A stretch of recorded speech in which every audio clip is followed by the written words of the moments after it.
ஒரு குருவும் ஒரு சிஷ்யர்களும் ஒரு காட்டுக்குள்ள நடந்து போறாங்க. அப்போ சிஷ்யர்கள் சொல்றாங்க, "குருவே, இந்த வழி பார்க்கவே ரொம்ப பயமா இருக்கு. ரொம்ப கரடு முரடா இருக்கு. ரொம்ப இருட்டா இருக்கு. நம்ம வேற வழியா போலாமா?" அப்படின்னு சொல்லி கேட்குறாங்க. அதுக்கு குரு அதெல்லாம் கேட்காம இன்னும் வேகமா முன்னாடி போயிட்டே இருக்காரு. சிஷ்யர்களும் வேற வழி தெரியாம குரு பின்னாடியே போயிட்டு இருக்காங்க.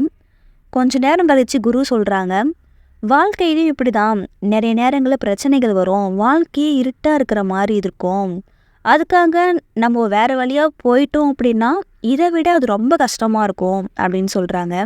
இப்படி பேசிட்டு போயிட்டே இருக்கும்போது பார்த்தீங்கன்னா, அந்த குரு போய் சேர்ற இடம் எப்படி இருக்கு அப்படின்னு பார்த்தீங்கன்னா, ரொம்ப நேச்சுரலா, ரொம்ப வெளிச்சமா, ரொம்ப அருவி கொட்டுற மாதிரி அவ்வளோ அழகா இருக்காம். வாழ்க்கையிலையும் அப்படிதான். பிரச்சனைகள் மட்டும் எப்பவுமே ஹெண்டு வரைக்கும் கூட வரவே வராது. நம்ம அதை பயணிச்சிட்டோம் அப்படின்னா நம்மளோட ஹெண்டு வந்து செம்ம சூப்பராக இருக்கும்.